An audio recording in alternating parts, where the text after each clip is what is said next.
Welcome to the Celine podcast, the show that ignites your passion for leadership and empowers you to develop a culture of continuous improvement. I'm your host, Matt Sims, and in each episode, we bring you fascinating insights and invaluable tips from our incredible lineup of guests. What do they all have in common? Well, I'll tell you, they share an unwavering dedication to excellence and are the experts in driving engagement, improving metrics, and reducing costs. The Ever So Lean podcast with Matt Sims. You know it makes sense.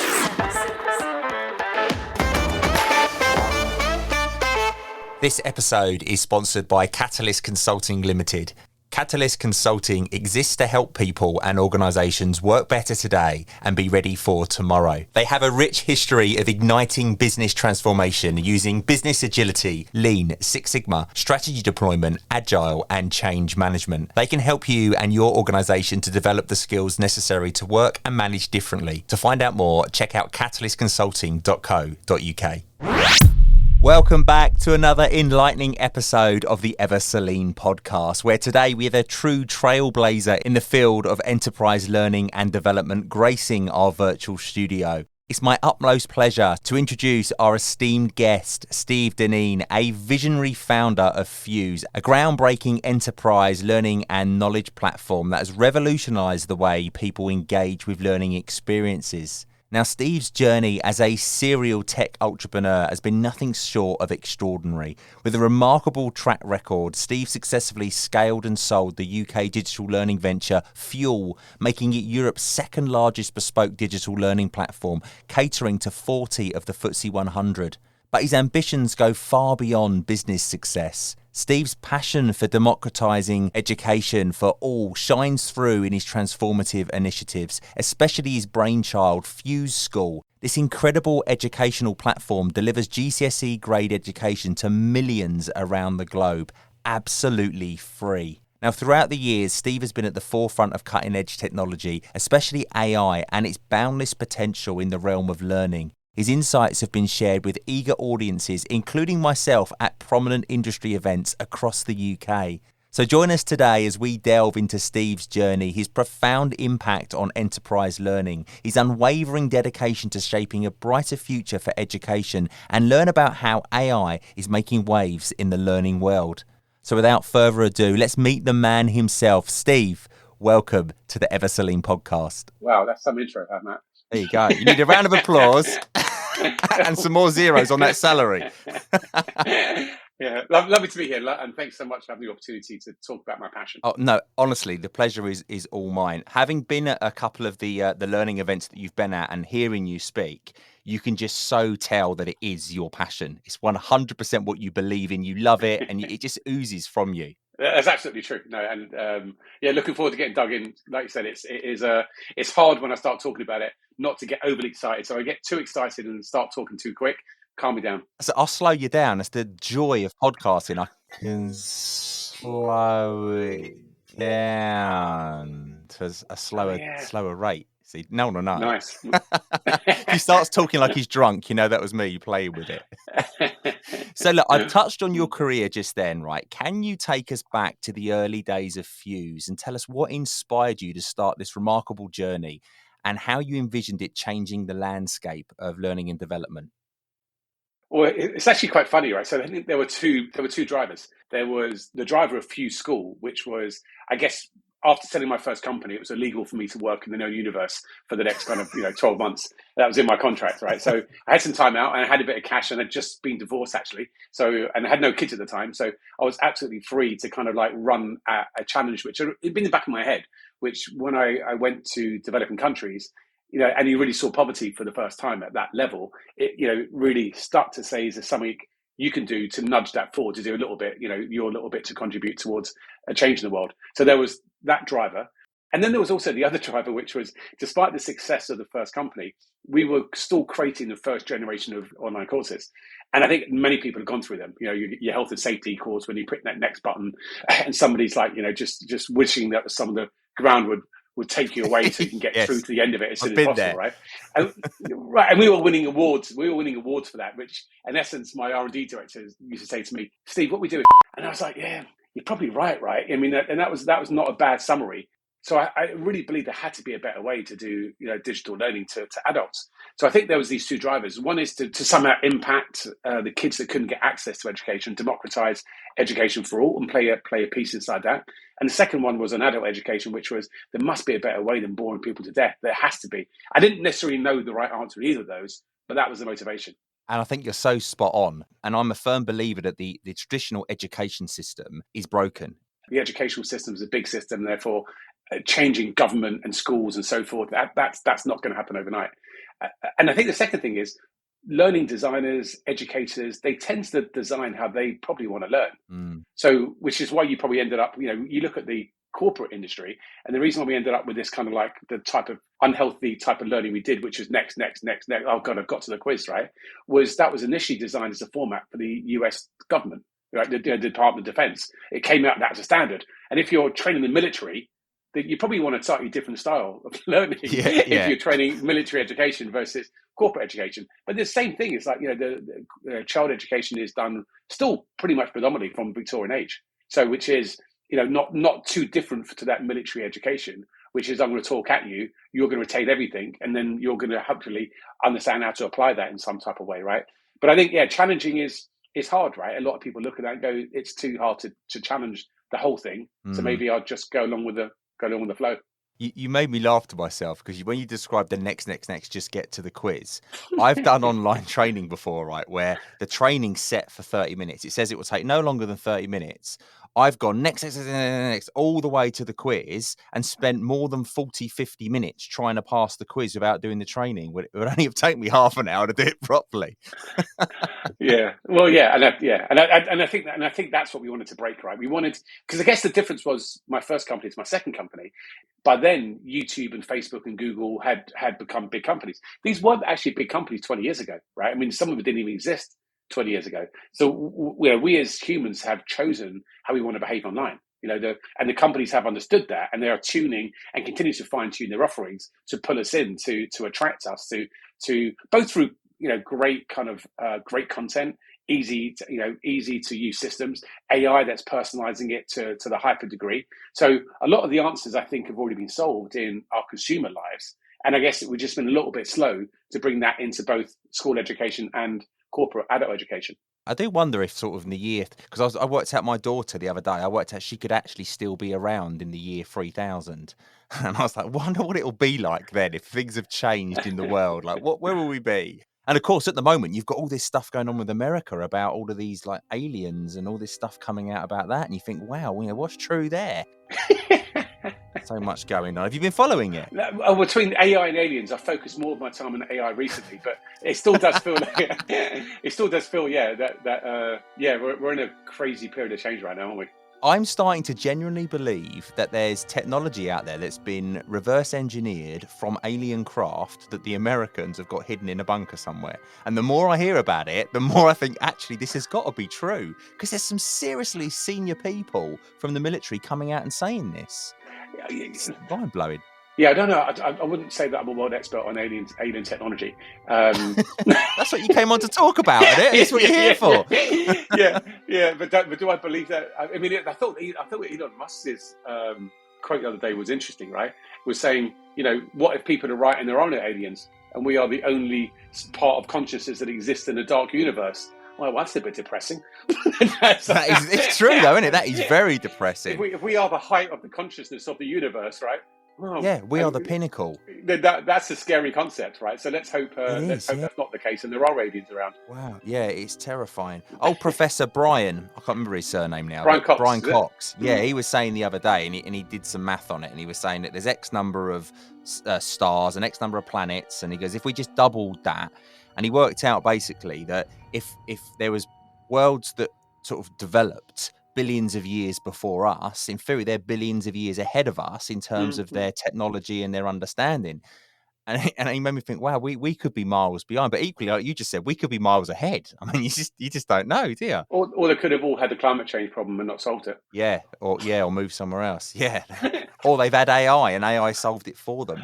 Yeah, which is Nice. kind of scary. I watched Mission Impossible the other day, and that was kind of scary when you think about. I mean, it is. I mean, you look at that and think, there was in that movie the AI took over, which is a common theme in Terminator and Matrix and so forth.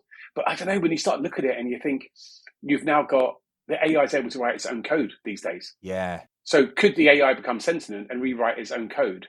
I mean, I think, well, it's not that hard for someone to kind of make a slight mistake. Anyway, let's not depress it between aliens and AI. Who's going to take over first?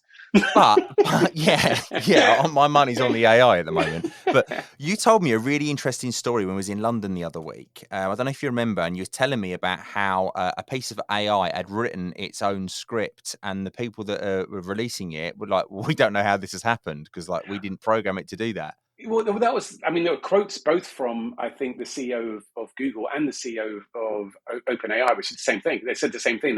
The Google one was, one of their AIs was answering questions, that questions came in and answering it in Bengali. And they were like, that's amazing.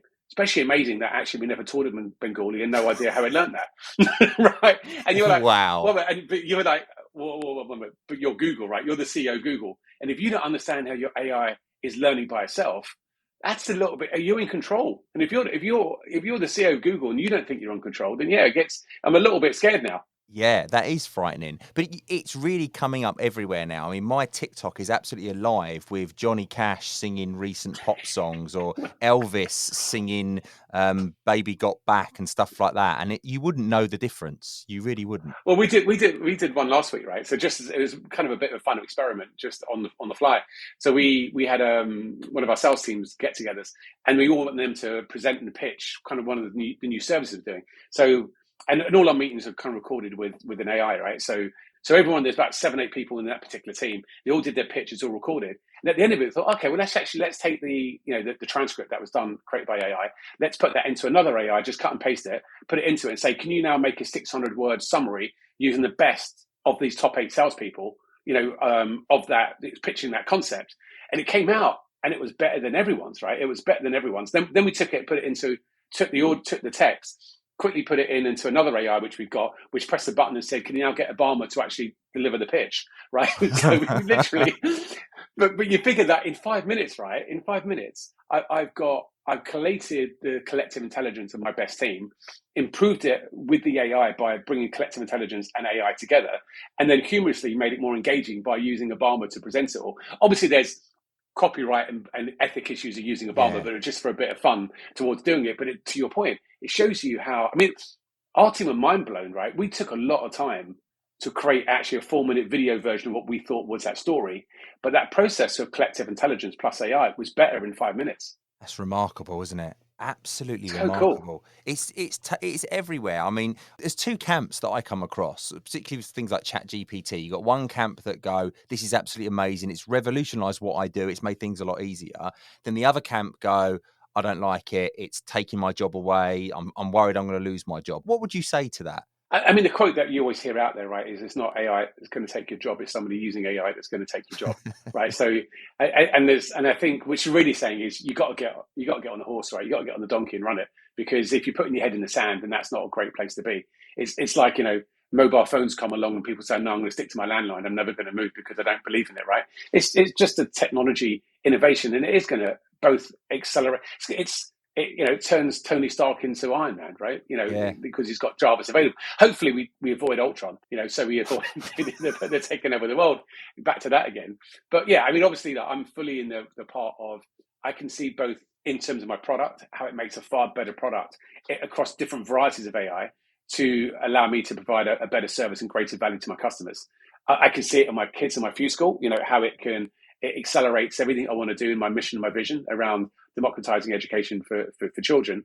And then for internal staff, right, I don't think there's a function it changes that it doesn't impact that makes me more productive. I mean, as the example I just used there, right, or I was taking some sales data, took our sales pipeline, put it into a piece of AI, and I was literally within like 2 minutes, I'm able to ask questions of it, which is, so what's my commitment for the next 3 months?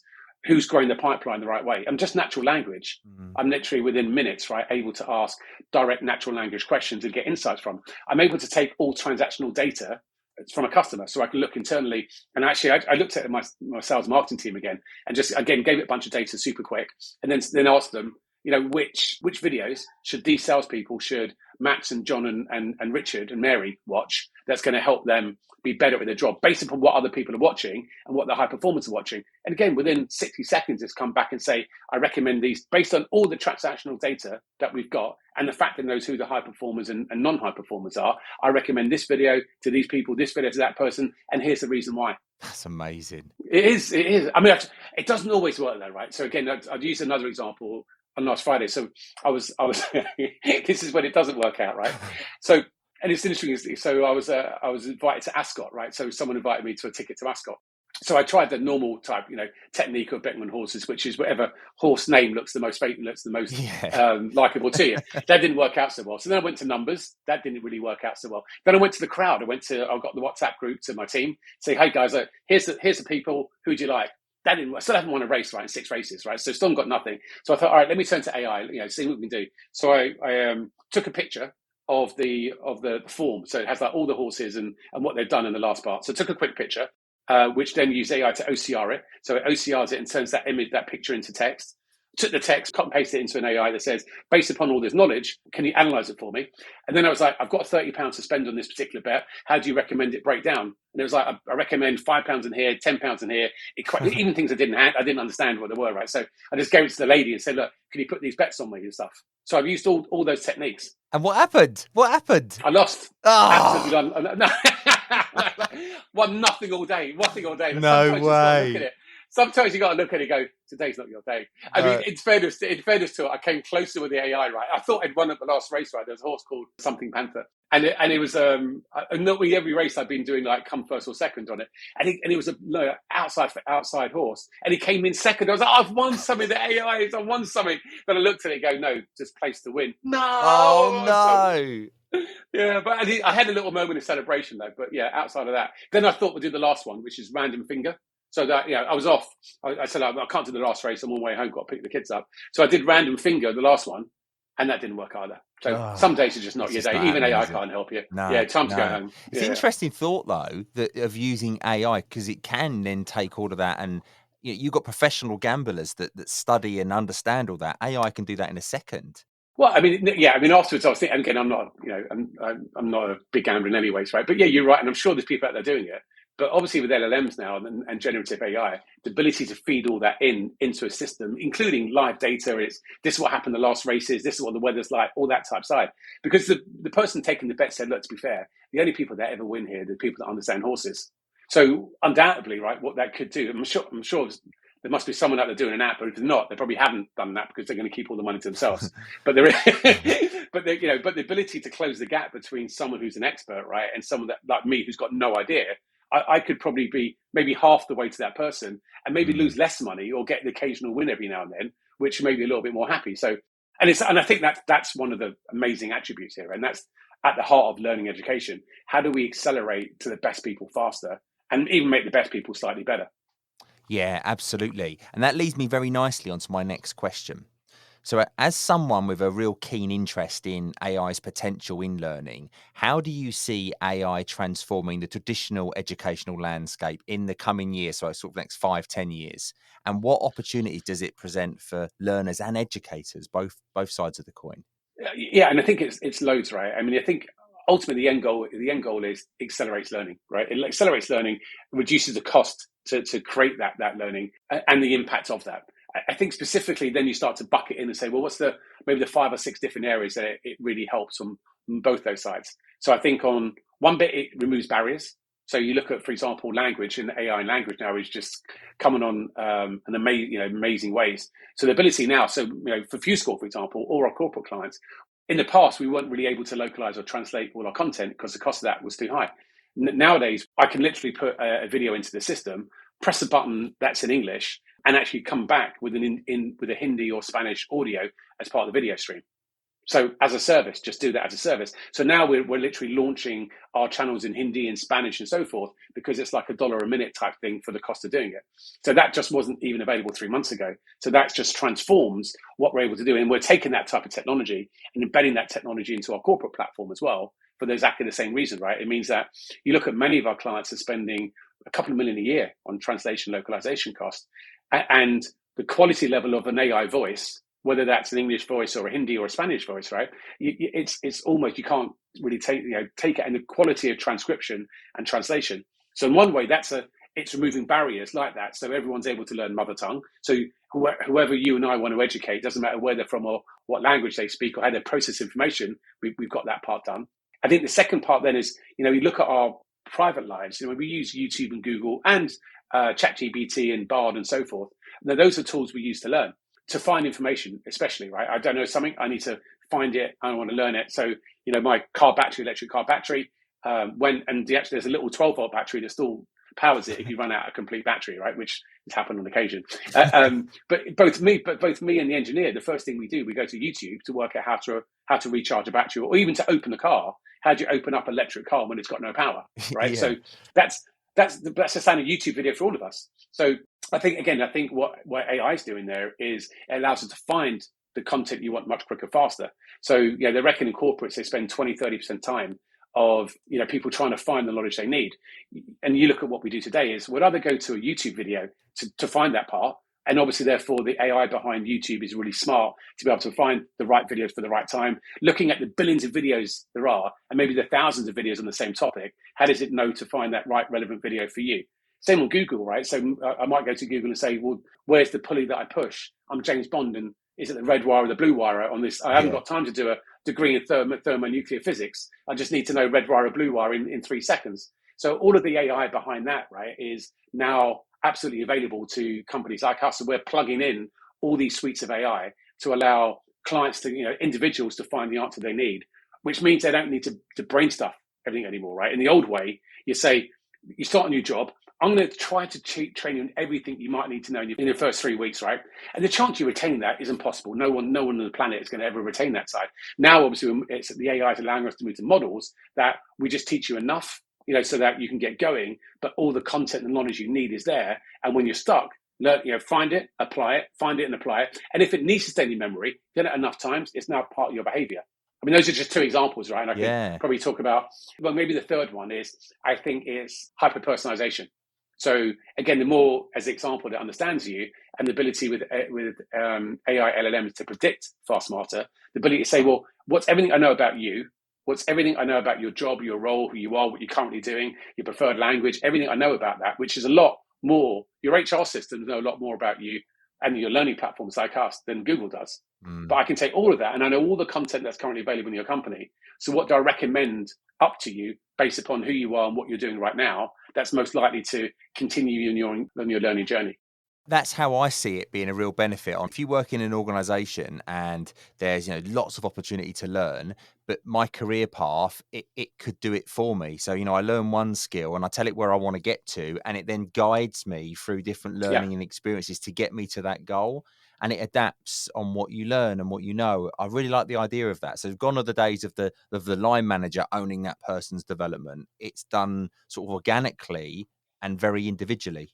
Yeah, and I think there's two bits to learning, right? So I do think there's a part of you, if you divide it in half, and you probably have two learning needs. And a company has two learning needs for you. It has one, which is the one you mentioned, that I might be an individual contributor and I want to be a line manager. So what I want is a system to understand that. It understands my future career goals and career paths. How does it recommend all the things I need to understand and need to learn, need to practice to get to that in a way that's suitable to me at a timeline that's suitable to me? So that's about your longer term journey, where you're going next, if you like. And then there's the other part that says, and that's kind of your VP of talent type version of learning. So every VP of talent, HR director, that's tend to be what they think about. But then you've got your operational learner that says, well, I work in the sales team or I work in the engineering team. And they've got a KPI that says, how do I get you to be really good at your job now so that I don't get fired or I got promoted?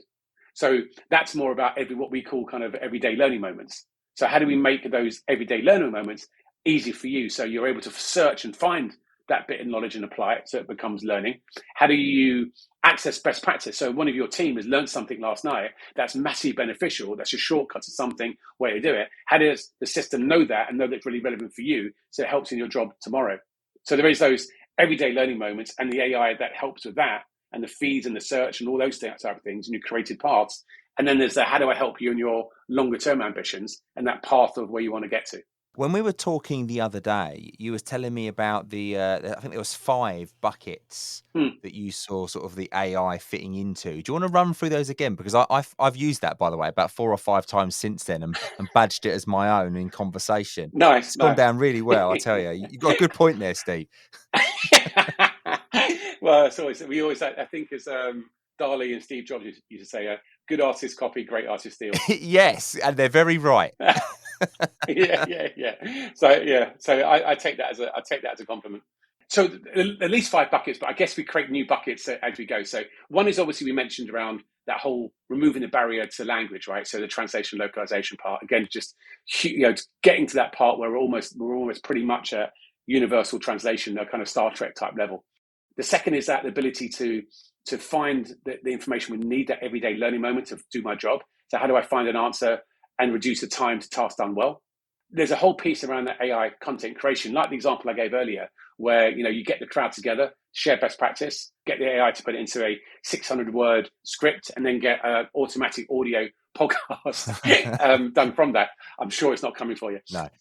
But that's a great, and there's obviously things like creating questions automatically. I don't think there's an application company out there that isn't embedding some type of AI assisted content creation into their tool. We are, but so is everyone. I think the fourth one then is that piece that we talked about around recommendations at a career level, but also that kind of recommendations every day to stay informed in my job and up to date. Because the data tells us people that are informed, up to date, perform better than those that don't.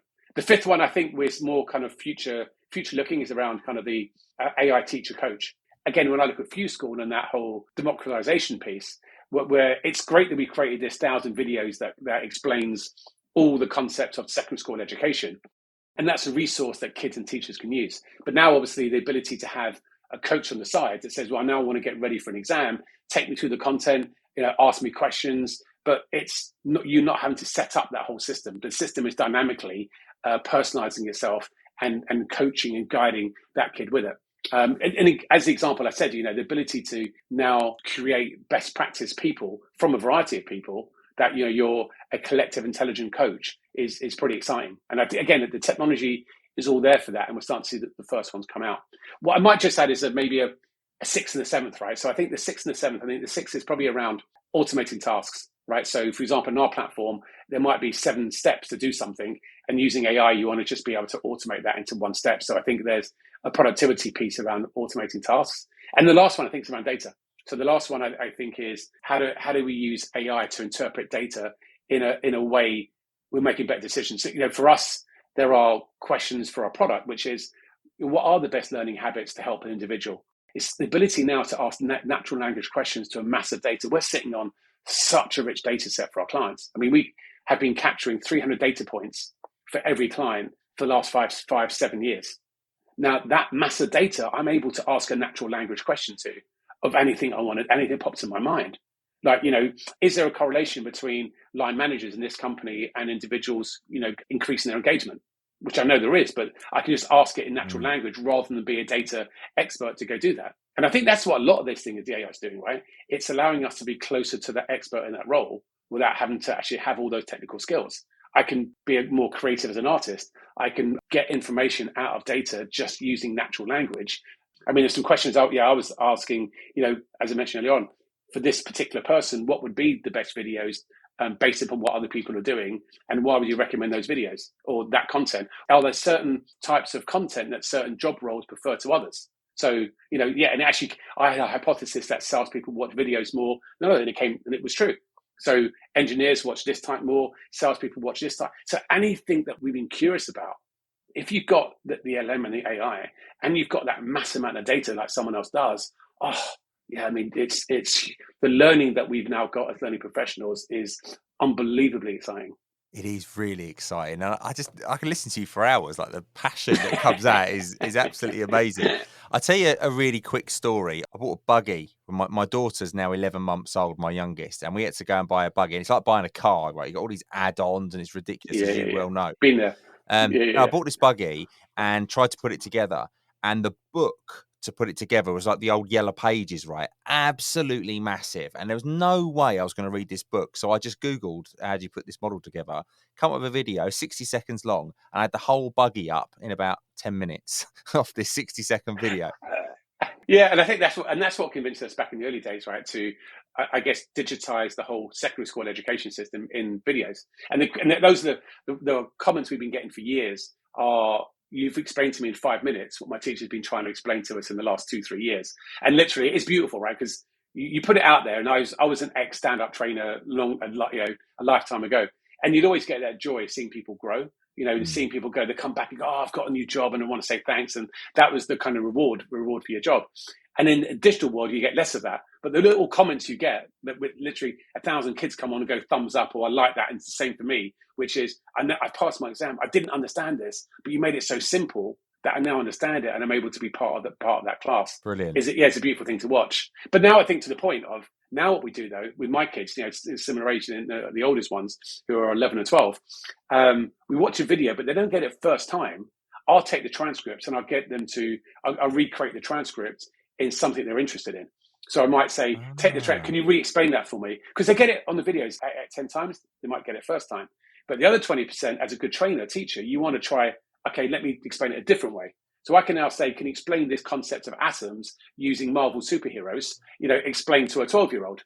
And it makes it more interesting, more exciting. So, or can you explain it with anime, whatever they love, I can literally on the fly create that for them. And then say, and also give me some questions and tests and so forth that help that.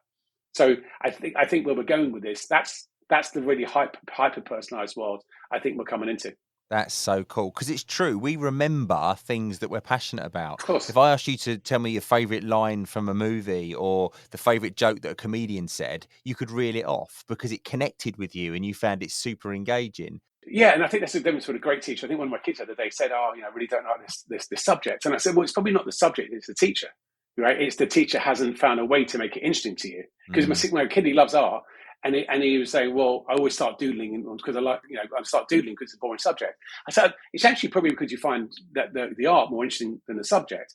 But the teacher could, if they wanted to, relate that subject back to you. I mean, back in the early days, I did that before we were using technology. I did mention to the teachers when they were like really little, understanding the alphabet using superheroes like Captain America and Daredevil was the way they learned the alphabet towards it. So I think the technology just AI allows us to automate that part and to find that thing you're interested in, to connect what we want you to learn with the thing you're interested in. And the technique, right? So some people are video, some people an article, some people are a project, whatever it happens to be.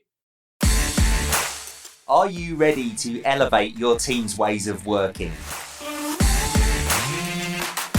Are you seeking fresh insights and growth opportunities? Our experts will assess your team's practices, providing valuable insights for improvement and celebration. Reward and recognise your team with this certification tailored specifically for creating an improvement culture. The BQF Academy accreditation acknowledges your journey, outstanding outcomes, and future plans. Whether you utilise Lean, Six Sigma, project management, or continuous improvement techniques, this certification celebrates your incredible work and positive impact. Propel your team's performance to new heights with the BQF Team Excellence Culture Certification. Visit www.bqf.org.uk today and let's celebrate your success together. 13-time Shingo Prize winner Dr. Jeffrey Likert and Toyota Kata author Mike Rother have created the Improvement Kata and Coaching Kata online course. This inexpensive, compact program is designed to transform your thinking and approach, making you a highly skilled learner and coach. Engage in deliberate practice to turbocharge your progress. You also get lifetime access to the materials, including all of the bonus interviews. Why pay up to 10 times the price elsewhere, listening to some consultant, when you can gain direct insights from the masters themselves? Skip the rest and go with the best. Join us today and embark on your journey to excellence. Just click on the link below to start your journey. Yeah, it's true. At school, I hated history, right? Because my teacher was really boring. Now, National Trust castles, I visit them all, because when you get there, you can put the headset on and you go around, you've got a guided tour and it talks to you and the videos reenact what happened. And it's just so engaging. It's brilliant.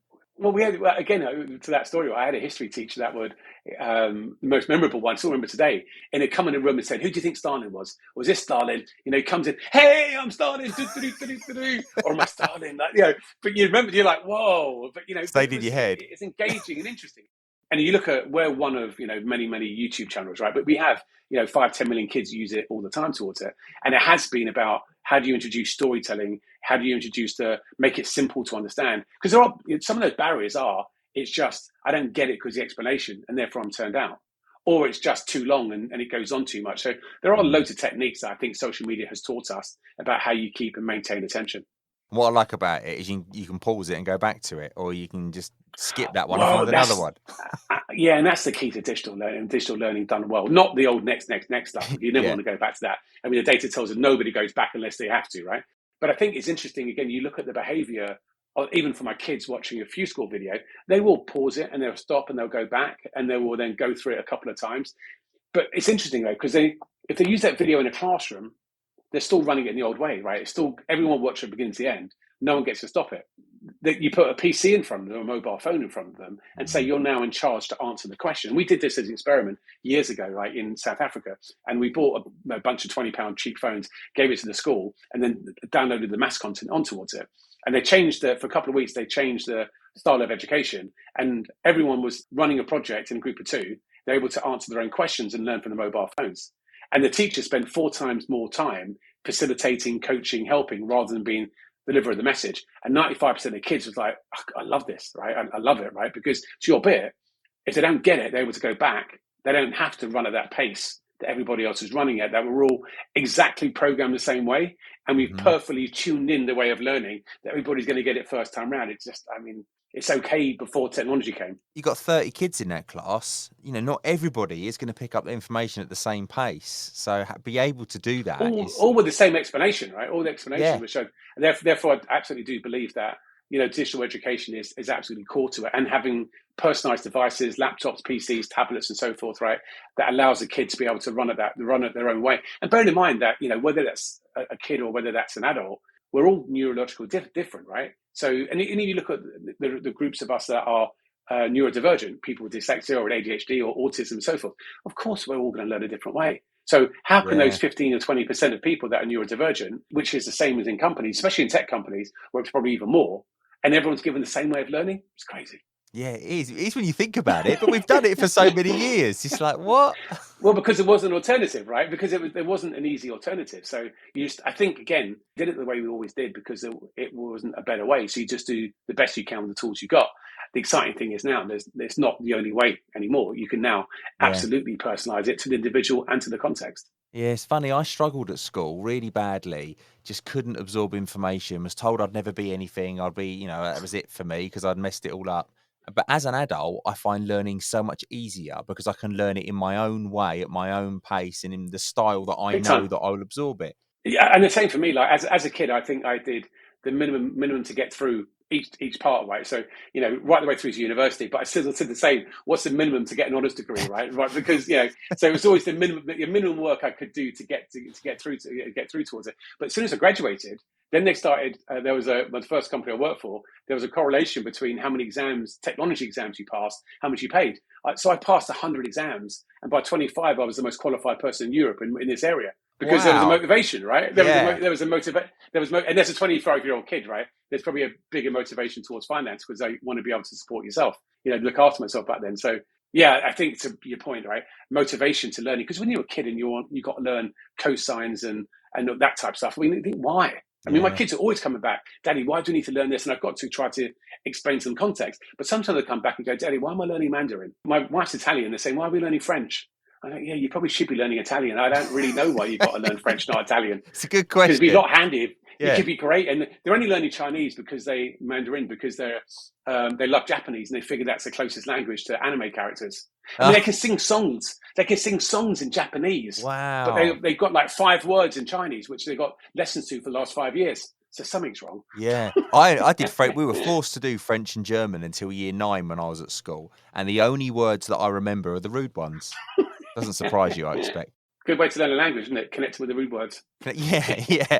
The problem was, right, at that age, I was still learning English.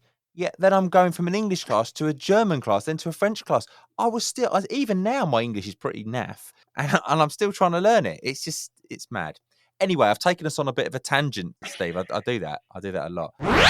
So AI, it has the potential to augment human capabilities in like lots of different fields. How do you strike the right balance between AI-driven automation and the human touch in learning experiences offered by Fuse? How are you doing that? I think it's super interesting, right? Because we've come from a belief of community and social being absolutely kind of a core part to adult learning. So first generation digital learning was all about that next approach. I think the approach that we really championed was social learning and user generated content, the YouTube style way in corporates. How do you codify best practice of a company so everyone can learn from the best person? And then you're adding AI in towards that and say, well, you look at YouTube, right? What does YouTube do? YouTube on the homepage towards it understands the billions of videos it's got, the billions of users it's got, and it makes you come back every day. I mean, I go to YouTube pretty much every day to the homepage, 15 minutes a day, because I know there's going to be a few bits of recommendations towards that. So the machine learning and the AI around that, right, I think is hugely interesting on that one bit. So it makes already what you've got far more valuable because it's getting the right content to the right people. I think the same thing on creativity of individuals. So as the example I gave before, the ability to bring in a group of people, digitize their best practice, enhance it, and then find the right people to give it to is amazing. I mean, it's not that radically different to what we did in the first generation. First generation was we go find the expert in a company, we then interview them on the area of expertise, and then we then visualize that video. And that's kind of the heart of our YouTube channels and our digital content we create for our help our corporates create. I do believe, right, that human plus AI beats the human and it beats AI. Yeah. So this is why I absolutely think we have to, or if you're smart enough, you embrace it and you work out how does it give you the competitive advantage and not how you try and compete against it. I think you compete against it. I think it's going to be hard. Yeah. Oh, I think you're on a hide into nothing if you try and do that because it is here and it's been around for a while as well. And you look, some of the examples you've given show that. But the speed of it now, right, in the last, I mean, ChatGPT entering the marketplace, right, just supercharged it all. Before that, there were parts of AI that were interesting and the market was moving along at a pretty steady pace. It's now last 6 months, it's absolutely supercharged since, November last year and then the whole of this year. And now what you see is literally every week or every 2 weeks, there's a step change in the quality of an area, whether that's on the AI translation bit, whether that's on the data analysis piece towards it. And, it was first of all just ChatGPT. Then it was that plus Google with Bard. Now Claude Anthropic is amazing. AWS and Amazon stuff is hugely interesting. And now we're kind of sport for choice, right? Now we're figuring which one do you choose? I mean, a problem 6 months ago was, is it all about ChatGPT? It's not anymore, right? I mean, you look at most of the other ones and they are cheaper and better in many areas than that is. And now we're sport for choice. But there's no doubt, right? There's a race. And the evolution of this is acceleration. And that's not going to slow down, I think, in the next 12 months at least. But you make a really good point, though. With AI technology constantly evolving at such a speed, what are some of the challenges and considerations that you face or you think will be faced in the future by integrating AI into our learning platforms?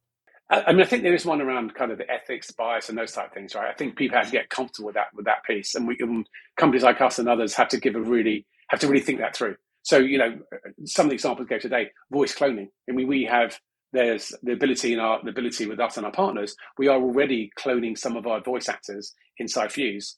So when they're on holiday or they've got too much content to do, but there's ethics around that. How is that person comfortable? Are they okay to license that? What if they leave the company? There are things around that. I mean, you've now got video cloning. So the ability to clone a version of us so we can actually put words into it and it looks like us, sounds like us, and it's lip synced towards us.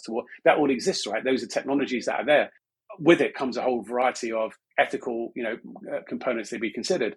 On recommendations, you have to make sure that the bias of the recommendation engine isn't coming through from something that's coming through inside that way. So, and then you've got regional laws, right? How Germany with work councils is going to treat things differently to maybe, the US and so forth. So I think you've got a variety of things to think about in that element. I do think the good thing is, though, is that most learning leaders and business people are massively open-minded. So it's gone from a conversation a year ago on this topic. People would have been, I'm kind of interested, but I'm going to do my leadership course, right? I'm going to focus on my face-to-face leadership training. Now it's people are hungry, right? Every learning leader I speak to is uber keen to understand it, understand how it plays, and understand what they should be doing.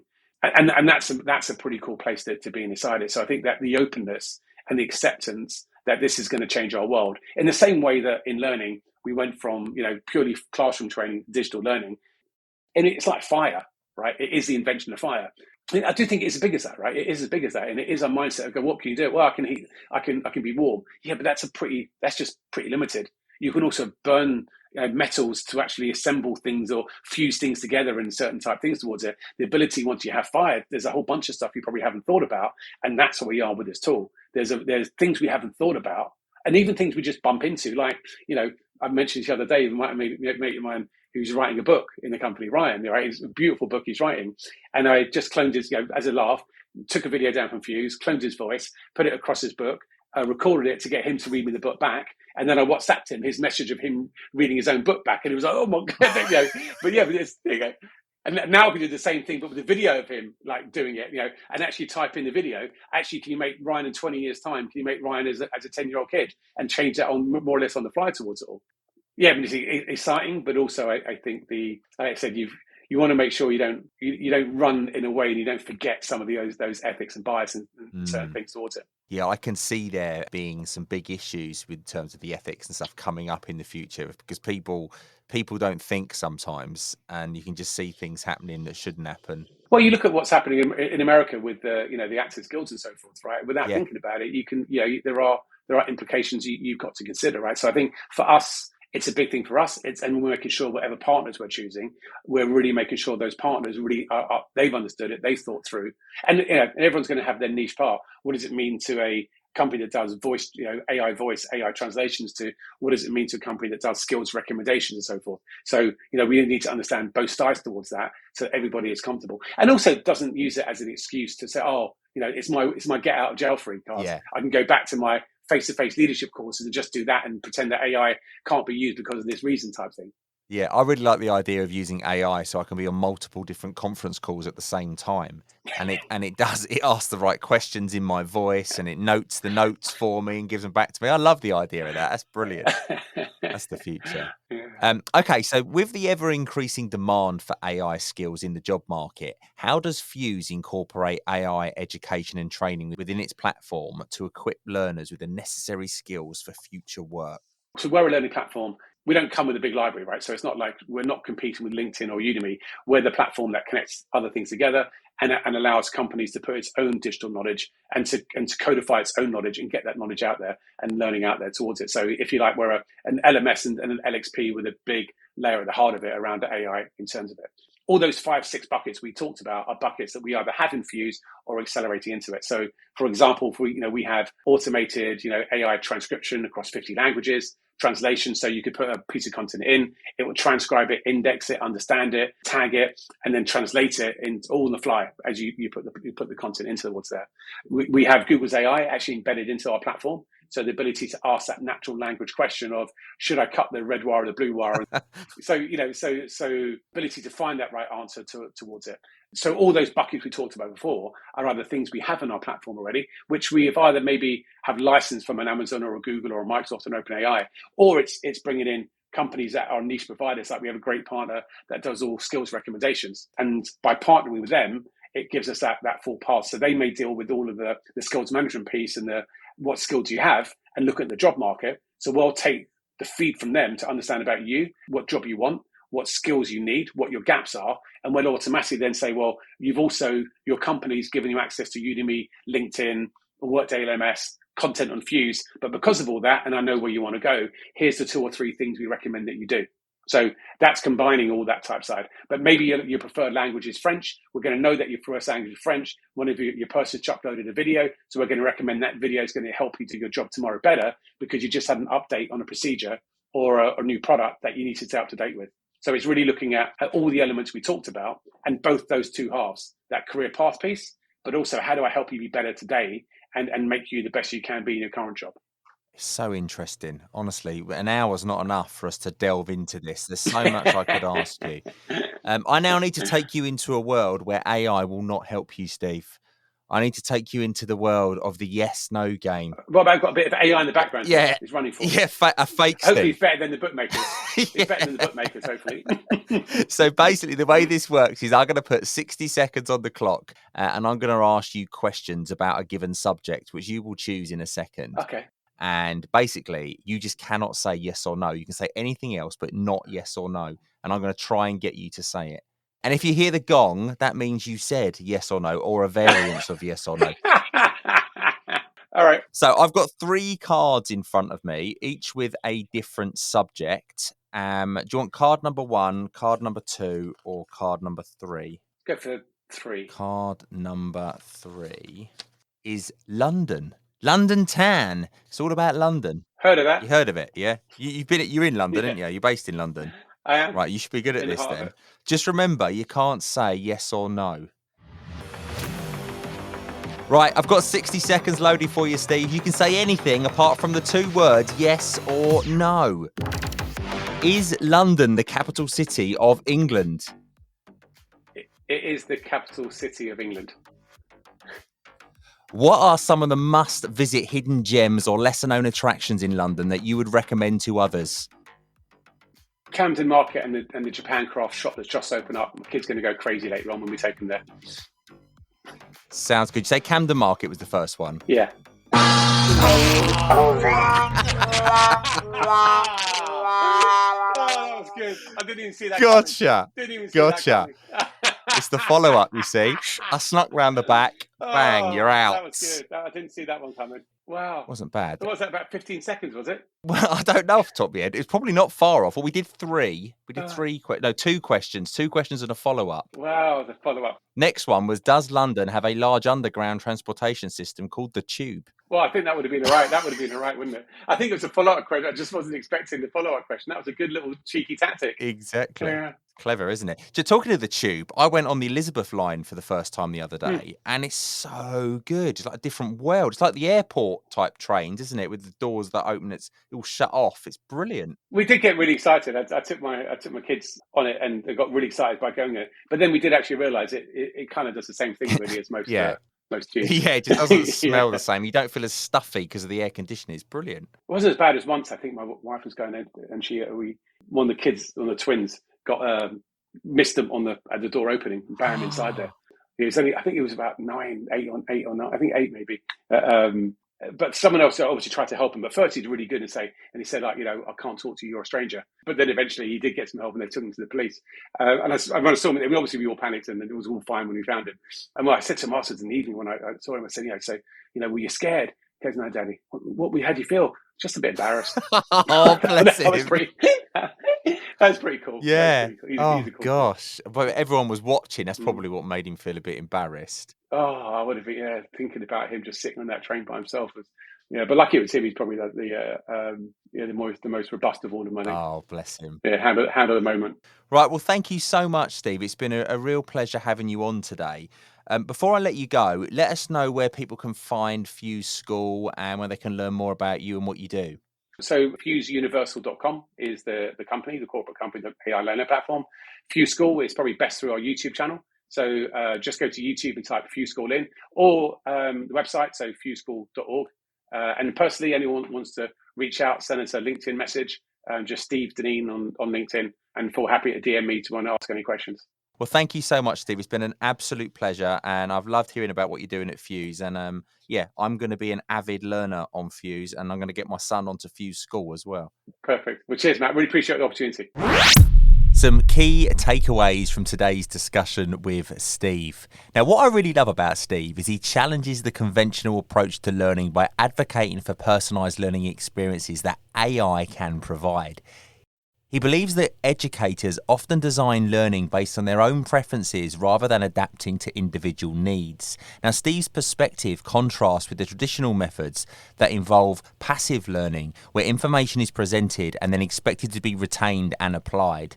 An approach that rarely achieves the desired outputs, as I'm sure you'll agree. We've all experienced it. Ask yourself, did I enjoy that? And did I retain the knowledge? The answer is almost certainly no. Certainly for me, anyway. Steve shared intriguing examples of harnessing collective intelligence with his team, enhancing it by using AI technology. One fascinating use case involved incorporating the voice of celebrities to make the content more engaging. Now, there is an ethical issue here and probably a legal issue too in terms of copyright, but absolutely brilliant, so inventive and really paves the way for the future.